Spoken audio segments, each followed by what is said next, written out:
Welcome back, everyone. I'm going to quickly go over the Photoshop tools with you, starting out with some basic tool overview and how to do some specific actions within Photoshop.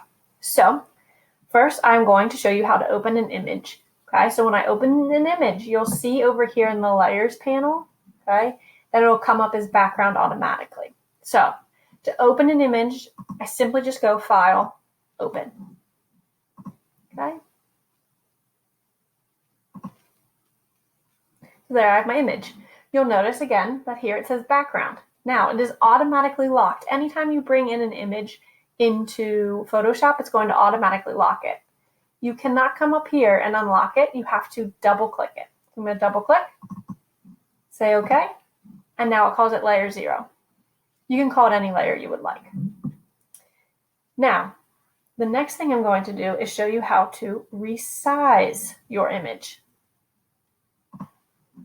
So how you're going to resize is you're going to go to Image, Image Size.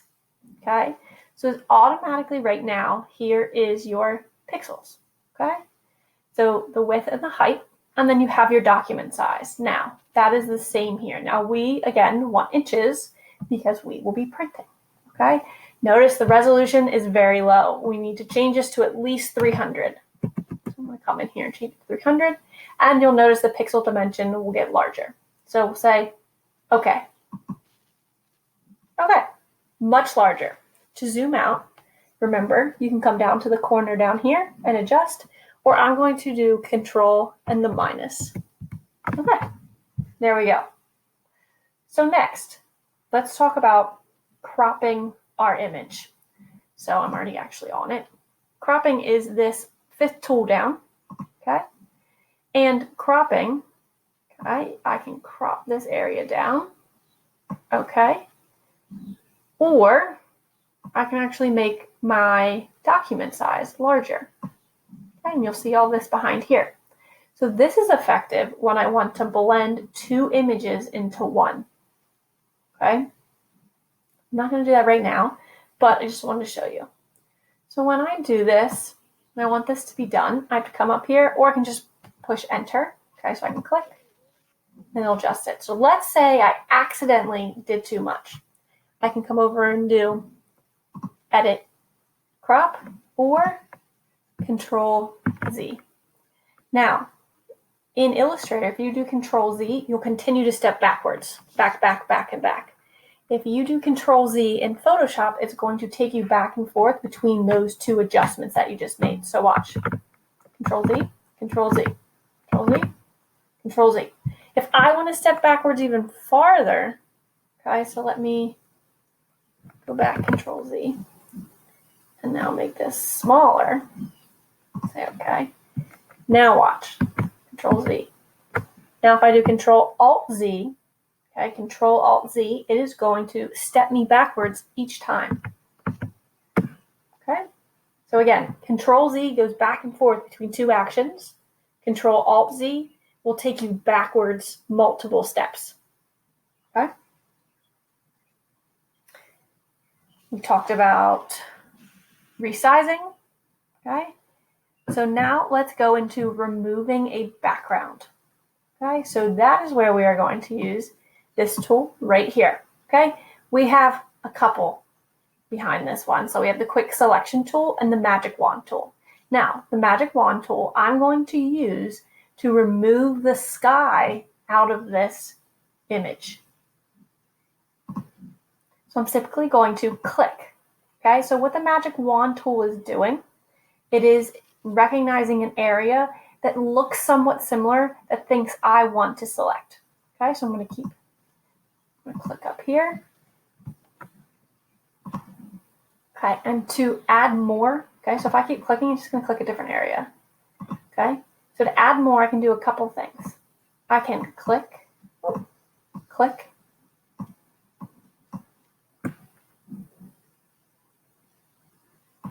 Sorry about that. Got the wrong key. Okay, I'm going to click and hold the Shift key down at the same time. Okay, now you'll see a plus. While I'm holding the Shift key down, I'm going to continue to just click. Okay, until I have most of this background. Okay, and you'll notice these little, you can click and drag too, marching ants, okay? And I'm going to do the best that I can here. This isn't going to be perfect. I just want to show you quickly. I'm still holding my shift key down. I want something to go wrong so I can show you how to undo it. Okay. So let's say I need to zoom in because I see an area I need more of or less of. Okay, so I need a little bit more here. I'm going to hold my shift key down again and keep clicking. But let's say I accidentally, hit over here. Okay, not good. So not good. If I hold down the Alt key, okay, you'll now notice it has a minus, and it'll get rid of this area that I accidentally just clicked on.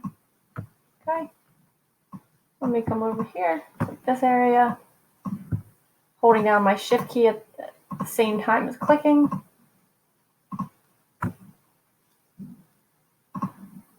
Oh no, forgot to hold my shift key down. That little guy. Okay, this looks almost about right.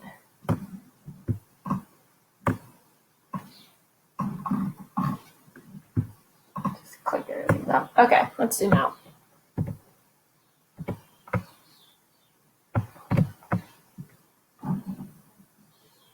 Okay, now all I'm going to simply do is push the backspace. Now, watch. As the image, okay, will lose the background sky, and it'll become a transparent. So that's that checkered white and gray background. Okay, so I can push Control D, and that deselects. Okay, so those marching ants are gone. And now, if I use my Move tool, you'll see that I can place this in whatever background I want. Okay? So now let's look at drawing on top of this. Okay? Some people like to use Photoshop more. Okay, and that's perfectly fine.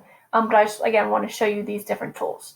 So I'm going to use this brush tool quickly. And behind it, you'll see a pencil tool, okay, a mixer brush, and a color replacement tool. I'm just going to use the brush tool. Okay, so up here at the top, you can change the brush size, you can change the hardness, you can change what type of brush it is. Okay, you can do with the brush if you want it to do something. Okay, so we're just going to do normal. And then you can go over top and paint. Okay, down here still, your fill and your outline will be that color. You double click and that will show up. Okay, cancel. I'm going to undo this quickly. Okay, so if you didn't notice already up here, this is called the Move tool. It simply moves around, okay, different things.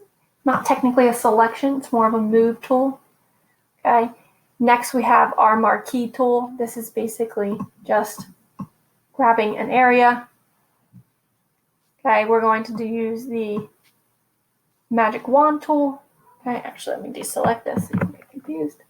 Let me show you what the Quick Selection tool does.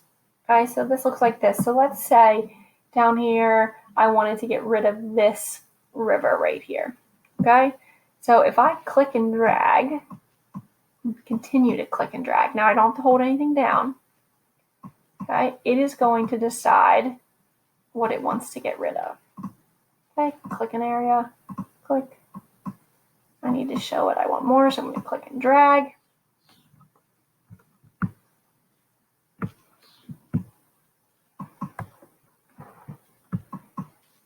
Okay, I'm going to hold down the Alt key because I don't want this area. So it's the same.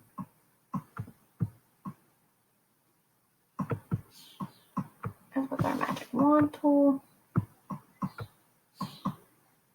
Oh, I wasn't holding the Alt key down. Okay. Hold the Alt key down and get this little guy. So now I can do the same here using the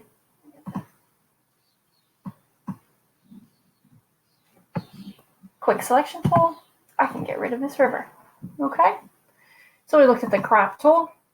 Okay, we're not going to crop.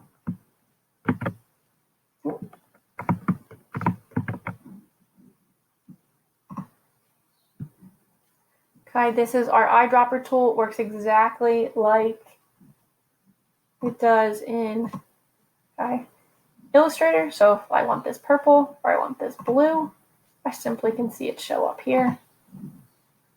Okay, we have, like I said, the brush and the pencil tool. We have what's called the clone stamp tool. That'll be in your try to-do list. I'll put a video up of that as well.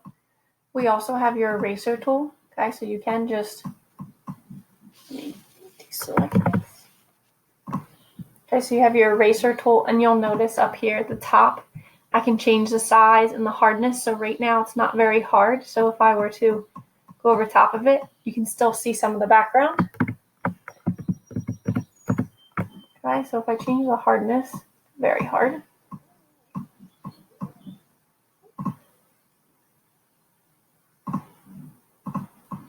Okay, you can get rid of everything. Well, let me step back. There's your eraser tool. Okay. We have our gradient tool right here.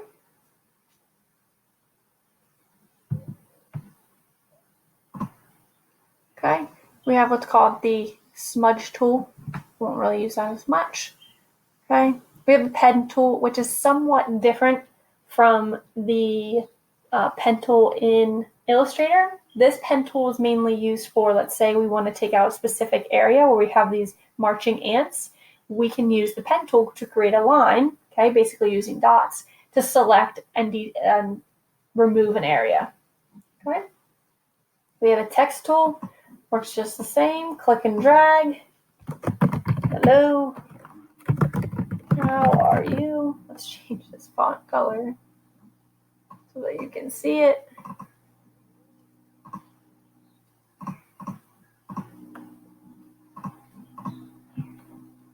Okay. There's text. Okay, again, vertical type tool, all that good stuff. Okay, this is your path selection or your direct selection tool. Okay, so it doesn't work as much as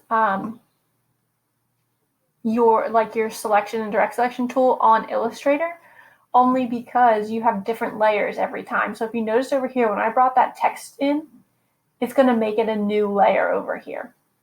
Okay, so if I need to change this text, let me get rid of this.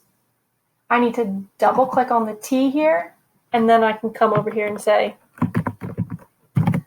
oops, let me fix this. Okay, and then this will change as well. And then our line tool right here, and this may show up differently on yours. This is where you have all your shape tools. Okay, so you have rectangle, rounded rectangle, ellipse, polygon, line. Okay, this is our hand tool. Okay, lets us move around the page. And then we have our zoom in and zoom out. Okay, over to the right. Okay, it's basically the same with your collapsible panels. You have your color. Okay, I have a navigator. So this is letting me see what's on my screen. Swatches up right now, layers, and then paths and channels. Okay, again, you just have to select what you want. So if I want character shown, okay, I already have it over here in my little collapsible, but I just have to come up here to window and then click. Okay, so those are the basic tools of Photoshop. What I am going to do for you the next couple of days is start to create videos and try to-do lists to show you how to work through Photoshop.